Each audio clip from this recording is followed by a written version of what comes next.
अस्सलाम वालेकुम एवरीवन। मज़ेदार सी दाल कद्दू की सब्ज़ी हम बनाएंगे। 1.5 किलो कद्दू लिया, छील लिया, उसके पीसीस बना लिए। आधा किलो दाल को मैंने 2 से ढाई घंटे पहले ही मैंने भिगो के जो है ना रख दिया। इसको मैं बनाऊंगी मट्टी की हंडिया में, तो इसलिए दाल मैंने पहले ही भिगो दी हुई थी 2-2.5 घंटे पहले, तो ईज़िली ये गल जाएगी, कोई इशू नहीं है। मिर्च मसाले जाएंगे जो हर घर में मौजूद होते हैं।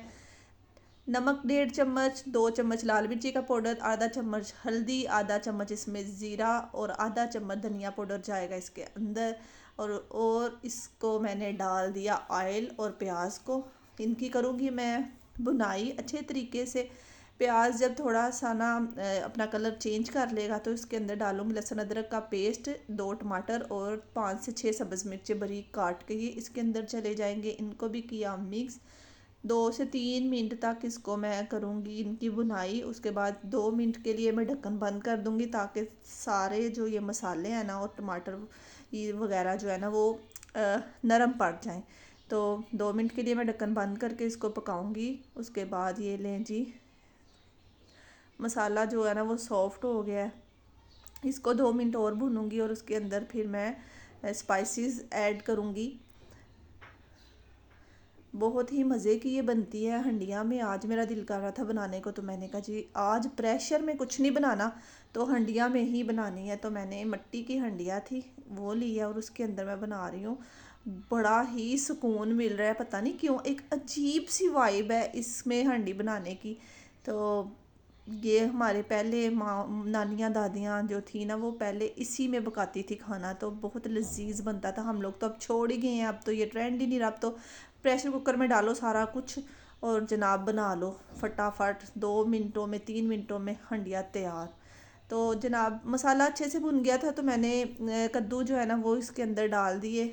इसको हम मिक्स करेंगे अब और इसकी करेंगे 5 से 10 मिनट तक अच्छे तरीके से बुनाई। दाल कद्दू बहुत मज़े का बनता है। अगर इस तरीके से आप बनाएंगे ना तो जो नहीं भी खाते वो भी इसे शौक़ से खाएंगे। बहुत ही मज़ेदार सी ये बनती है ये सब्ज़ी दाल कद्दू की। तो चावलों के साथ कुछ लोग पसंद करते हैं और कुछ लोग इसको रोटी के साथ ऐसे खाते हैं, तो मैं तो रोटी के साथ बना रही हूँ। तो अब इसके अंदर डाल दूँगी मैं दाल और फिर इन दोनों को मिक्स करके इनकी करूँगी मैं बुनाई। 5 से 10 मिनट इनको ऐसे ही भून रहा है। जितनी ज़्यादा हंडिया भून भून के पकाएंगे ना तो जितनी भुनाई होगी उतनी ही मज़े की बनेगी। ढक्कन बंद करके 20 मिनट मैंने हल्की आंच पे इसको रख दिया था। कद्दू में पानी बिल्कुल मैंने ऐड नहीं किया, ये खुद का पानी ही इसने छोड़ के तो ये इसी में पकेगा। तो ये देखें माशाल्लाह 15 मिनट के बाद मैंने ढक्कन हटाया। आंच बिल्कुल धीमी रखी हुई है मैंने ताकि हल्की आंच पे पके। जो हंडिया हल्की आंच पे पक के तैयार होती है ना उसका तो जवाब ही नहीं है ना। तो पकना शुरू हो गया ये, तो इसको मज़ीद हम 20 मिनट जो है ना वो हल्की आंच पे पका पका लेंगे। तो माशाल्लाह से ये देखें हांडी हमारी रेडी हो चुकी है। हल्की आंच पे मैंने इसको पकाया है। तो बहुत ही मज़े की दाल बिल्कुल गल चुकी है, कद्दू भी बिल्कुल रेडी है।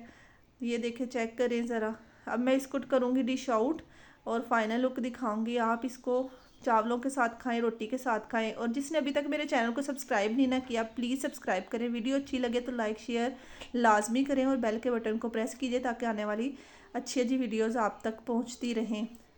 माशाल्लाह से बहुत मज़े की खुशबू आ रही है। ज़रूर ट्राई कीजिएगा और इंजॉय कीजिएगा और हमें अपनी दुआओं में रखिएगा याद। और प्यारा सा कमेंट करके बता दीजिए कि आप लोगों को मेरी वीडियो कैसी लगी और आप लोग कहाँ से मुझे वॉच कर रहे हैं। अल्लाह हाफिज़।